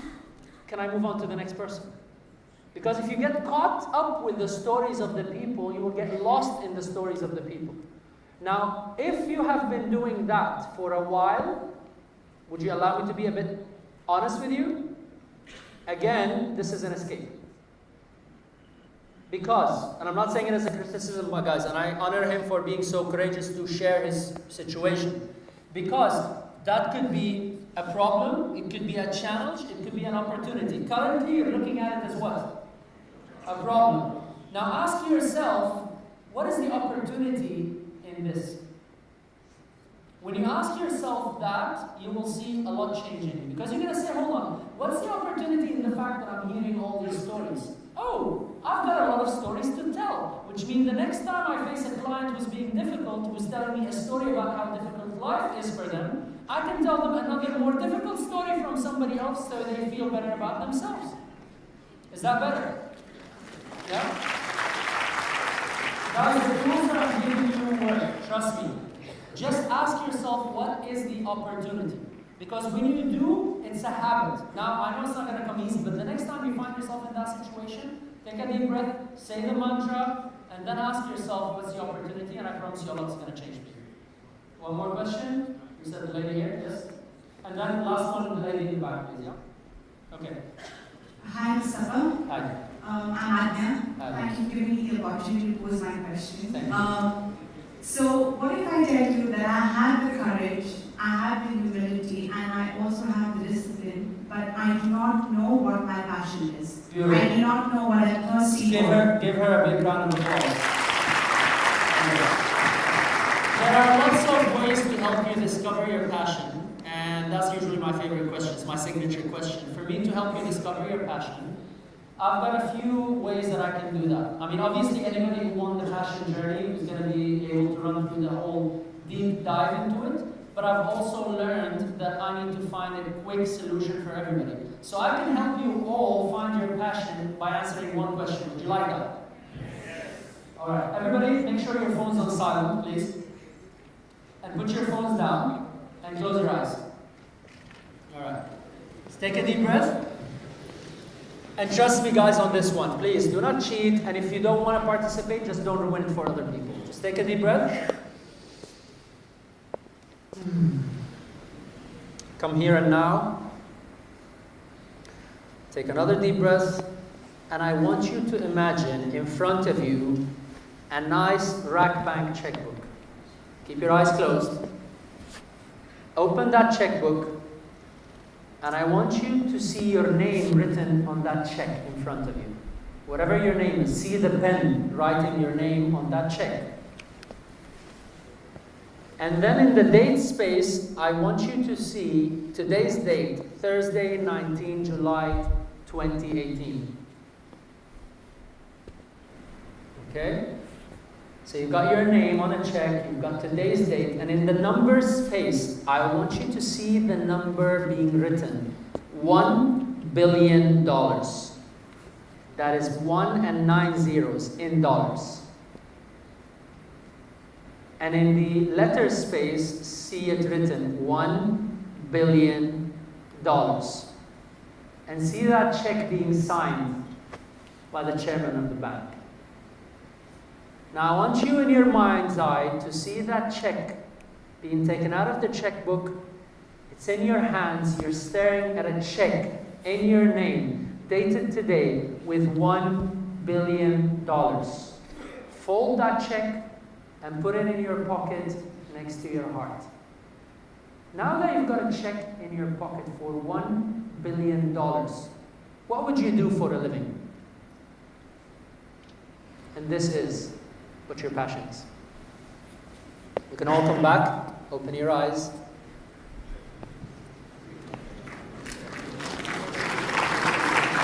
Did you get an answer?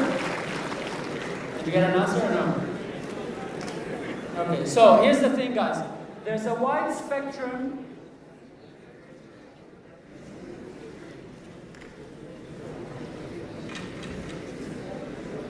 Guys, bear with me because by this time my throat is crying already, so I still have some time. I need to save my throat, so help me please. So there are a wide variety of answers to this question. Sometimes people get an answer that's like, boom, oh my God. How many of you got that? Okay, and that's normal. And on the other extreme, some people are like, oh my God, I have no clue. How many of you had that? That's also normal. There's a lot of reasons for that. Some people have been investing into researching about their passion. Some people are already doing what they're passionate about. So it's easier for them to find an answer. That's why the passion journey is a much deeper dive. So if you really want that, you probably will need to take the whole course. There's only so much I can do. It's a 10 module, about 10 hours of research and study that gives you a clear answer. But this one gives you a guidance and a direction. If you got so many answers, how many of you got so many answers? Start with those, note them down when you go out, and put an action plan to explore each of them. Yeah? Say, listen, I came up with 5 things. Let me go this week and try doing this, and next week try to doing that, and the week after. That's why I call it the passion journey. It's not a passion answer. The passion is the journey of life that you build every single day as you progress. Does that make sense? So it doesn't matter what your answer was. You got a boom, you didn't get a boom. Some of you, without putting hand, I guarantee you found that answer saying, oh my God, what am I doing in the bank? I want to go do something else. And it's very normal. But guess what? Are you ready to do it tomorrow? No. Are you ready to do it after tomorrow? No. Are you ready to do it in a month or 2? Probably not. It's going to take you, if you're disciplined, 3 to 5 years to pursue your passion properly. If you're disciplined, by the way. Like, I'm psychotic about my passion and I do what I want to do and I work hard at it. And it took me about 3 to 5 years just to barely get to where I am. So don't think that you today finding that, oh, this is not my passion. Here's an excuse for me not to perform on the bank. Who's losing? You guys. If you want to pursue your passion, you have to learn to be disciplined where you are today, doing the best you can with everything you have today. So when you go pursue your passion, you can survive. Otherwise, you're going to go out, be an entrepreneur, start your own business. 2 months later, you're going to be begging for a job because you can't pay rent. You get my point? Practice. Use this as a practice for you to get better at what you do. And the last question? Someone here? Yeah. Hi, good afternoon, Moustafa. My question is, I'm in sales. how can I bring passion in my daily activities, daily talk? How can I build a passionate team? Thank you. Twofold question. Give it a big round of applause. All right. So I'm going to give you the simplest, so no more questions. Thank you, guys. So I'm going to give you the simplest system, which I already shared with you. The first thing for you, number one, find what's your passion. What are you truly passionate about? Because especially with sales, their passion is to make the money and the target so they can use the money for something else. But if you don't have a clear picture, what are you going to do with the money? Why would you want the money then? Then you feel like you're in a rat race. Yeah? Because targets are targets and numbers are numbers. And guess what? Year over year, your targets are going to keep increasing, correct? Yeah? So really, if you want to be more passionate, understand what is it? What is that $1 billion question that you've got? Yeah? What is that $1 billion question? Do you have an answer for you first? If you don't, then you're not going to be as passionate as you can. Because you're still in that space of, I want to close my targets. Not, damn man, I want to close my targets, I want to finish this, I'm going to open up my own business, I'm going to buy. That only comes when you know what your passion is.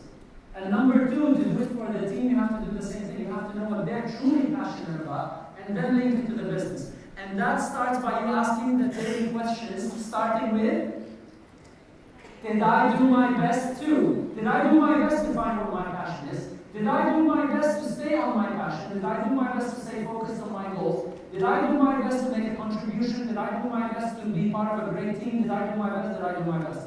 But you gotta do those daily. For how long? Every day. Thank you very much. By the way, Dr. Marshall Goldsmith, for those of you who didn't know, Dr. Marshall Goldsmith has 45 daily questions he asks himself every single day. He has a PA who calls him at night every single day, asking 45 questions of, did I do my best? Do you know how many I have? 10. So I get somebody calling me every single day, asking me 10 questions, did I do my best? I have to admit, I've been lazy. This year, I've skipped the first probably 6 months of the year. I'm making a commitment publicly in front of all of you. Tonight, I'm making a call to my PA company to reactivate the call. So thank you for the reminder. All right, thank you very much. Now, everybody feeling passionate, yes or yes? Yes. How about we take it to the next level? Yes. What's more important than just being passionate? What's more important than just being passionate? Another passion journey up for grabs.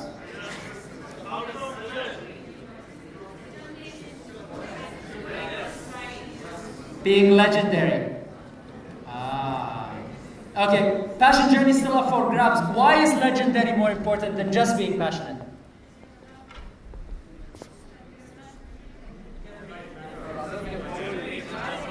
You leave a legacy behind you and you never die. The gentleman in the back, you just want a passion journey, give him a big round of applause. See, legends, everybody dies. Everybody dies. Yeah, 1 in a million you die, no matter who you are, you die, but legends never die. Look at the legacy that His Highness Sheikh Zayed built. This land, he's physically no longer with us, but his legacy still lives behind him. A man one day said, I have a dream. Changed history. Martin Luther King. Nelson Mandela, I think we're in Nelson Mandela Day this week, I think. Yeah, well, Nelson Mandela, look at it. He has his day. He's no longer here. Over 30 years in prison, and he walked out of the prison cell and he still manifested his dream. For all of you football fans there, Pelé, you like football or not, the guy's a legend. Who plays basketball here? Not many, but all of you know Michael Jordan, yes or yes? How many of you play boxing here? But how many of you know Muhammad Ali Clyde? I've had the slide before he died. I still have the slide after he died because he's a legend. How many of you play Kung Fu? 1 or 2. But everybody knows Bruce Lee. And you know who else is a big legend? You guys are a big legend. Give yourselves a big round of applause.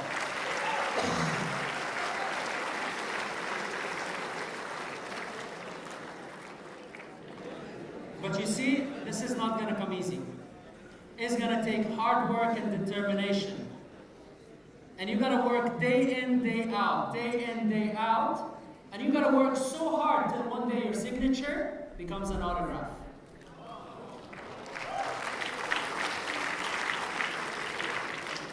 Are you going to fail along the way? Yes? But failure is only failure when you quit. Michael Jordan says, I have failed over and over and over again, and that's why I succeed. Because when you get knocked out and get up again and get knocked out and get up again, this is what defines success. Remember, consistency, consistency, consistency. Anybody knows a guy called Leon Spinks? Those of you who said we play boxing, where are you? I don't hear you now. Leon Spinks? He's the guy who knocked out Muhammad Ali Clyde. Muhammad Ali Clyde got knocked out by a guy called Leon Spinks. Where is Leon Spinks today? Actually, it took me a while to find him on the internet. I was digging him up, and the guy literally, this is as per the Mirror. I'm quoting him. I don't know exactly, but for sure he's not rocking it anymore. So what does that tell you? It's not about that one time you knock off somebody. It's not about that one target that you close. It's not about that single year you do great. If you do great 1 year and then for 20 years you're not doing great, guess what? You're not doing great. Success is about consistency. And it's the lack of faith. For those of you who were asking earlier about fear and all of this, it's the lack of faith that makes people shy away from challenges. And Muhammad Ali Clyde says this, and I believe in myself, and I know you guys believe in yourselves. So let me hear you say, I believe in myself. After all of this, make me believe it. Say, I believe in myself. One thing I learned, passionate people do not wait for life to happen to them, they happen to life.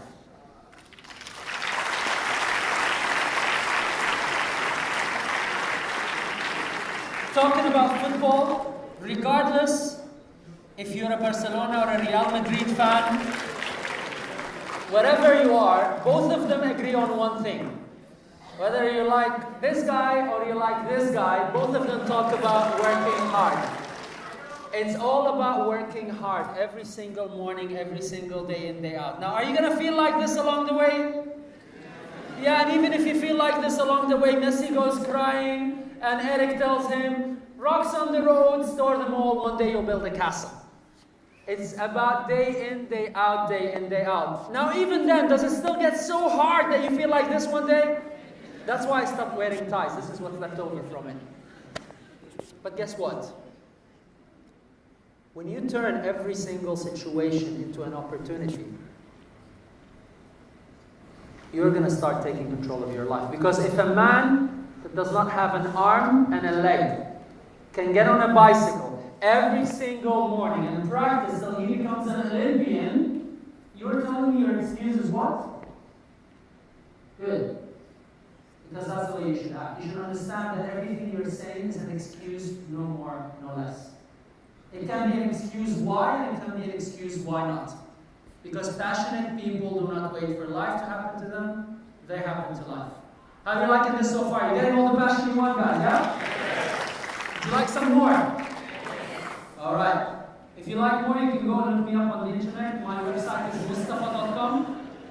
Because I have to end this talk very soon, so there's only so much I can say. But if you like more, you look me up on my website is Moustafa.com and all social media Moustafa Hamwi. To make it easier for you, look for the bow tie. I always wear the bow tie just to make it easy to identify since I have no other features on my head. Now, why am I doing this? Juliana, maybe you want to come here as well? Oh, you're staying there. Thank you. So why am I doing this, guys? Because I love life. Who loves life here? If you love life, do not waste time. Because time is the building block of your life. If not now, then when? See, tomorrow never comes. It's always today. So any of you saying, tomorrow I'll pursue my passion, tomorrow never comes, it's always today.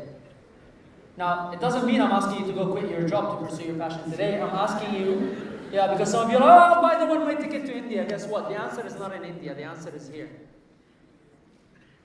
You got to plant the seeds today and start farming it today and working on it every single day, day in, day out, till you achieve your passion. Because if it's not now, then when? And my message to you is, aspire to inspire before you expire.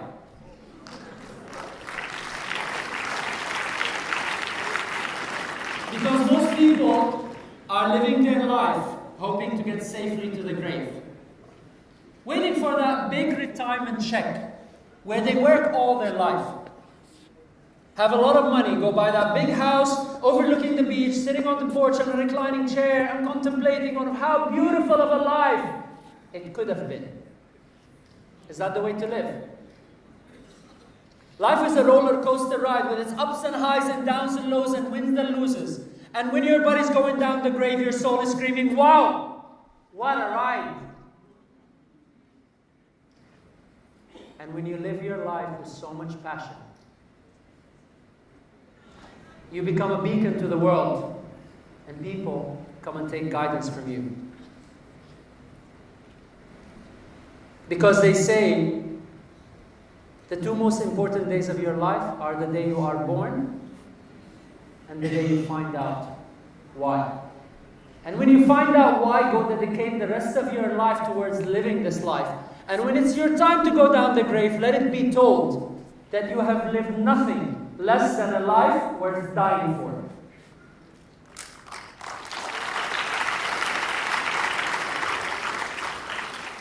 So ask yourself a question.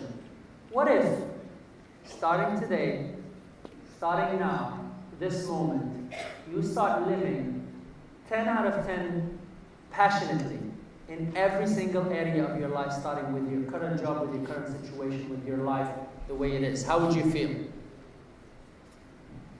So as I'm wrapping up, my question to you is, what legacy, what hopes, what dreams, what aspirations do you have? Whatever it is, the way to make it happen is 3, 2, 1. 9. You think I'm demanding, yeah, guys? Yeah, you better stand here for 2 hours yelling all this and see how your throat feels and you'll understand how demanding I am. But I'm going to give you a bit of a cheat, okay? When I do it, usually after all of this, this is what I expect.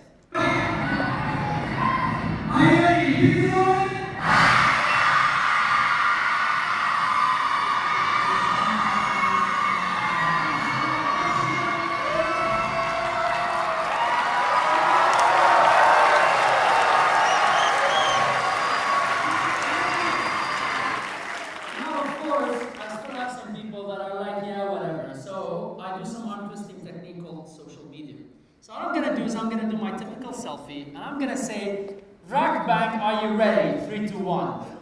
And this is going on social media. So whether you guys perform or not, it's your problem, it ain't mine. Now, to help you make it better, do this with your right hand, everybody. And make a fist. And when I say 3, 2, 1, you just throw it up in the air and give me the biggest passion. Let civil defense come and evacuate this room. All right, let's see if I can get everybody. Wow. All right. Okay. Rock